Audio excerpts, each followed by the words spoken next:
अस्सलाम वालेकुम नाज़रीन, उम्मीद है आप खैरियत से होंगे और आप देख रहे हैं रियाज़ुल हक़ व्लॉग। मुल्क भर में सियासी कशमकश तो चलती रहेगी, लेकिन एक तरफ ट्रंप ने एग्जेक्टिव ऑर्डर्स की भरमार कर दी है, दूसरी तरफ US add, United states American जो एड कहलाती है और पूरी दुनिया में 50 बिलियन से जो जायद का जो बजट है वो यूएस एड के लिए इस्तेमाल होता है, वो बहुत ज़्यादा ज़ेरे अताब है और बहुत ज़्यादा उस पर तनकीद भी होती है। तो आज हम थोड़ा सा उसका जायज़ा लेंगे कि क्या वो एक इमदादी इदारा था, पाकिस्तान में भी काम करता रहा, बहुत से इवेंट्स हमने बतौर सहाफ़ी भी उसके इवेंट किए, ट्रेनिंग्स अटेंड की, और पूरी दुनिया में इस पे इल्ज़ाम रहा है कि ये हुकूमतों को गिराने के लिए भी इस्तेमाल होता रहा है, ये CIA का कवर रहा है और काउंटर सर्वेलेंस के लिए और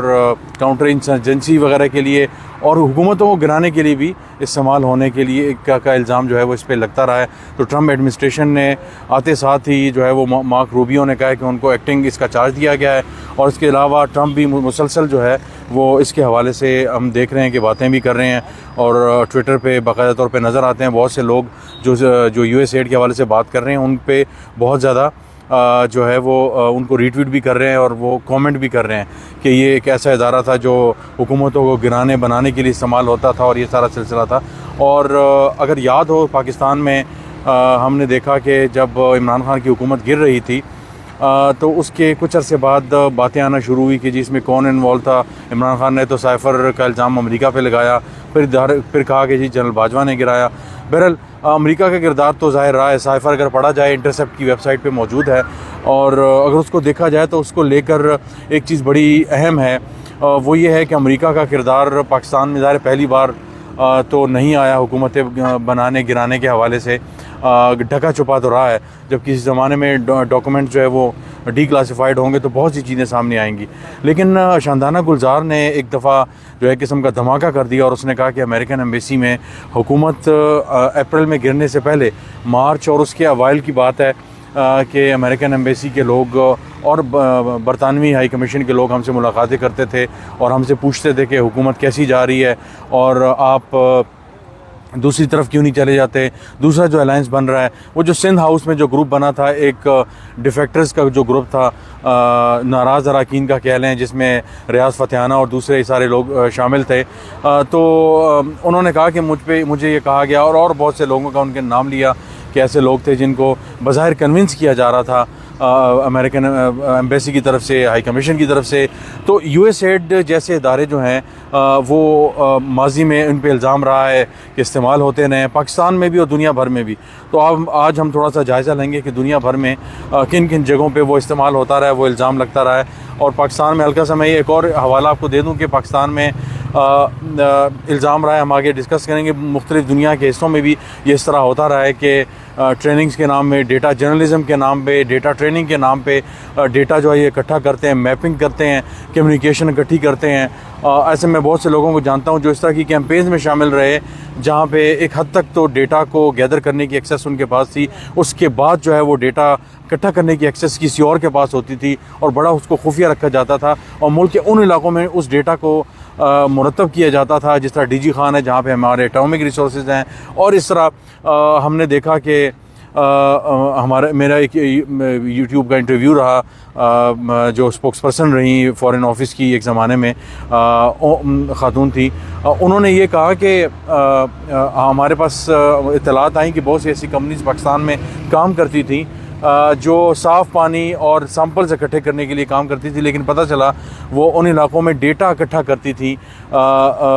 उसके हवाले से, यूरेनियम के हवाले से, या पाकिस्तान में अगर जहाँ पे एटॉमिक रिएक्टर्स वगैरह हैं तो उस इलाके में उस पानी के सैंपल से पता लगाती थी कि यूरेनियम की जो इनरिचमेंट है, अफजूदगी जिसे कहते हैं, वो किस हद तक है। तो उससे वो असेसमेंट एक लगाते हैं कि पाकिस्तान में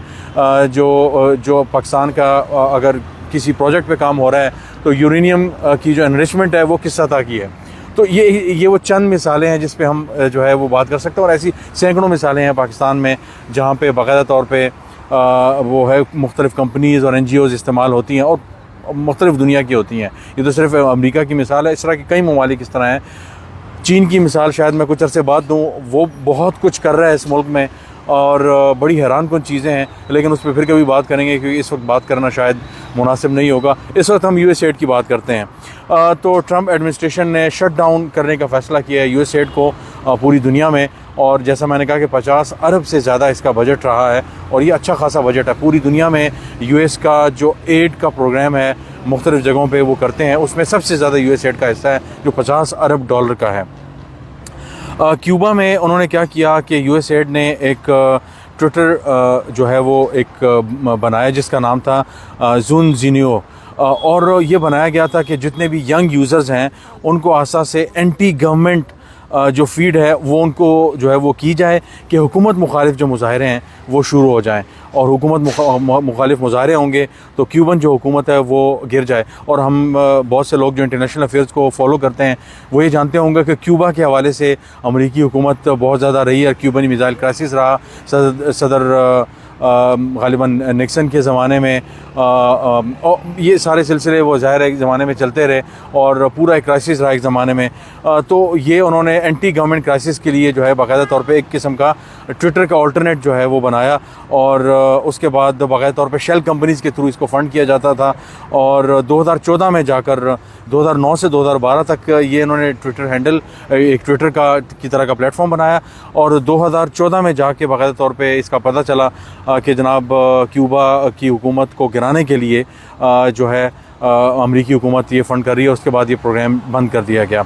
वेनेज़ुएला में हुकूमत की तब्दीली के लिए 2000 से लेकर अब तक जो है वो फंडिंग होती रही है, और मिलियंस ऑफ डॉलर्स अपोजिशन के लोगों को दिए जाते रहे मुख्तलिफ़ ज़रिए से ज़राए से, और मुख्तलिफ़ एक्टिविस्ट जो थे उनको वो ट्रेन किया जाता रहा, और एंटी गवर्नमेंट मीडिया जो था उसको बाकायदा तौर पे पैसे दिए जाते रहे हैं। और इसके अलावा 2002 में जो ह्यूगो चावेज़ के ख़िलाफ़ नाकाम जो कू हुआ था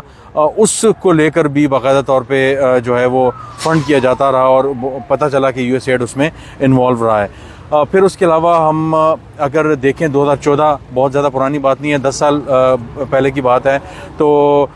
यूक्रेन को रशिया की तरफ जाने से रोकने के लिए किस हद तक अमेरिका गया ये एक लंबी दास्तान है, लेकिन 2014 में जो यूक्रेन में कू आया उसमें भी USAID के रोल को डिनाई नहीं किया जा सकता, और कहा जाता है कि यूरोमेडन से पहले USAID थी, और नेशनल एंडोमेंट फ़ंड जिसकी पाकिस्तान में मैं बहुत सी ट्रेनिंग्स इलेक्शन के हवाले से मैं अटेंड कर चुका हूं, और मैं इसको रशियन या कोई इदारा समझता रहा क्योंकि उन्होंने बहुत ज़्यादा ऐसे कवर पे कवर लगाए होते हैं बहुत सी ऐसी कंपनीज़ ने कि जब आप हैरान हो जाते हैं। नेशनल एंडोमेंट फ़ंड जो है यूक्रेन में जब काम करता था तो उन्होंने अपोजिशन को और मीडिया को फ़ंड जो है वो किया, और हुकूमत को यानी एक कू लाने के लिए, क्योंकि वो गवर्नमेंट जो थी उस ज़माने में वो प्रो रशियन गवर्नमेंट थी, और हुकूमत की पूरी कोशिश थी कि इसको हुकूमत को गिराया जाए। और उसके बाद जो विकीलीक्स में जो लीक केबल्स आई थी उसके बाद हमें पता चला कि यूक्रेन के जो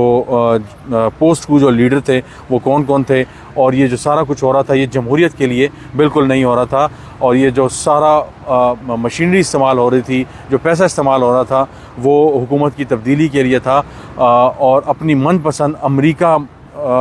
अमरीकी हिमायत याफ्ता हुकूमत लाने के लिए किया जा रहा था। बोलीविया में 2000 से लेकर 2013 तक जो है वो फ़ंड्स का इस्तेमाल किया जाता रहा, और एवो मोरेलिस जो है वो USAID की फ़ंडिंग जो है 2013 में उनकी स्टार्ट हुई, और जो अलहदगी की तहरीकें जो थी बोलीविया में उनको फ़ंड किया जाता रहा, और जो अमीर तरीन प्रोविंसेस थे उनको ये फ़ंड जो है वो मज़ीद दिए जाते रहे। और बाकायदा तौर पे जो डिवाइड एंड रूल था जो बरतानिया से पाकिस्तान और यहाँ पूरी दुनिया में इस्तेमाल होता रहा, उस मॉडल के तहत जो है जो प्रो US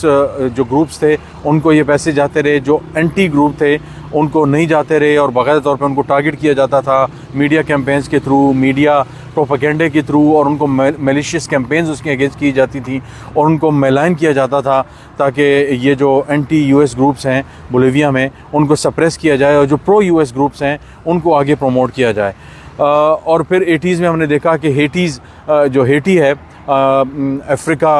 का एक के जो लेफ़्ट में एक मुल्क आता है, क्यूबा के आसपास आता है हेटी। हमने देखा कि वहाँ पे हुकूमत की तब्दीली के लिए जो कुछ करते रहे, और उनके जो लीडर थे जेन बर्टन 1991 में उनकी जो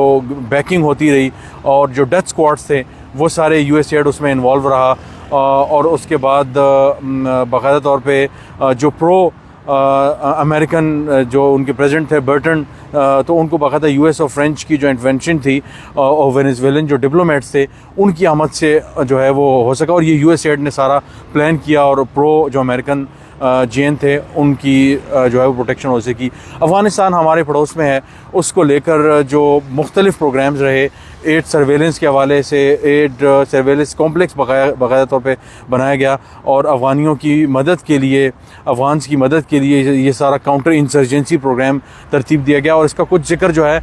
वो जो कोलंबिया यूनिवर्सिटी में पढ़ाते हैं स्टीव कोल, गोस्ट वार्स जिन्होंने बुक लिखी थी, फिर उसके बाद उन्होंने एक और बुक लिखी, वो बाकायदा तौर पे आईएसआई के जो है वो उसके पूरे पैराए में लिखी गई है कि आईएसआई का इस हवाले से क्या रहा। डायरेक्टरेट 1 या कुछ इस तरह उसका नाम है, बड़ी दिलचस्प किताब है वो और बहुत से मोतबर हवाले उसमें दिए गए हैं। उस किताब को वो लेकर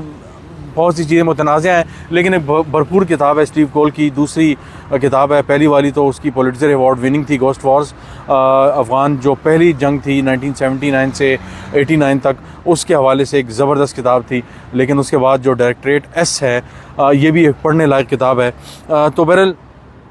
अफ़गानिस्तान में एड वर्कर्स को इन्होंने इस्तेमाल किया अफ़गानिस्तान में US एड ने, और बाकायदा तौर पे जो तालिबान सिंपथाइज़र थे, तालिबान से जो हमदर्दी करते थे, उनका पता लगाया जाता था, उन पे ड्रोन अटैक्स होते थे और इसके अलावा इंटेलिजेंस इकट्ठी की जाती थी, मैपिंग की जाती थी। जिस तरह मैंने आपको कहा है कि पाकिस्तान में मैंने बहुत सी ऐसी जगहों पे ऐसे लोगों से मैं मिला हूँ जिन्होंने मुझे ये कहा कि जो डेटा जर्नलिज़म है और ये जो बाकायदा आके कोर्सेज़ करवाए जाते हैं और इनसे स्टोरीज़ करवाई जाती हैं, ये उन एरियाज़ में करवाई जाती हैं जो सेंसिटिव एरियाज़ हैं। तो इसको लेकर जो है बड़ी इंटरेस्टिंग इस तरह के डेटा इकट्ठा किया गया और ऐसे एरियाज़ का डेटा इकट्ठा किया गया जो बाद में पता चला उन जो स्टोरीज़ करवाई जा रही हैं और जो डेटा इकट्ठा किया जा रहा है, चाहे वो जर्नलिज्म के थ्रू है, चाहे इसके अलावा वैक्सीनेशन के जो प्रोग्राम्स थे, वो डेटा इकट्ठा किया जा रहा था और उससे एक अलहदा किस्म का रिकॉर्ड मुरतब किया जाता था। तो ये एक बड़ी इंटरेस्टिंग जो है वो थी। और अफ़गानिस्तान में जो है ज़ाहिर है एक बहुत बड़ा एक अमेरिकन इंटरेस्ट का एरिया है, तो वहाँ ये ऐसा क्यों नहीं करेंगे। और इसके अलावा फिर चिली में भी ये करते रहे। पिनोशे के अगेंस्ट 1973 में हमने देखा कि US एड कैसे इस्तेमाल होती रही और मिलियंस ऑफ डॉलर्स जो है मीडिया कैंपेन्स में इस्तेमाल हुए। और सल्वाडोर अलेंडे के अगेंस्ट जो कुछ इस्तेमाल होता रहा, ये ज़ाहिर तारीख़ का हिस्सा है और एक लंबी तफसील है। और मार्क रूबियो ने बाकायदा तौर पे अब ये कहा है कि ये जो US फॉरेन पॉलिसी है ये हुकूमतें गिराने के लिए जो US एड को इस्तेमाल किया जाता रहा है, अब ये मज़ीद नहीं होगा और अब हम इस पैसे को अपने मुल्क की तरक्की और कामयाबी के लिए इस्तेमाल करेंगे। तो वीडियो लंबी हो गई, लेकिन आज चाहता था कि आपको पाकिस्तान और इंटरनेशनल कॉन्टेक्स्ट में US एड का जो एक रिपोर्टेड एलिजेड जो किरदार है, जो किसी डगा छुपा नहीं है और ट्रंप बाकायदा तौर पे उस पर अटैक भी कर रहे हैं, बाकायदा तौर पे बंद करने की बातें चल रही हैं। अब देखते हैं कि US जो पेंटागन है, जो यानी GHQ है वहाँ का, वो इसको कैसे देखता है और वो कैसे इस पर रिएक्ट करता है। बहुत सी डिटेल्स आने वाले दिनों में हमारे सामने आएंगी। आज के लिए इतना ही, इंशाल्लाह आपसे दोबारा मुलाकात होगी। बहुत शुक्रिया।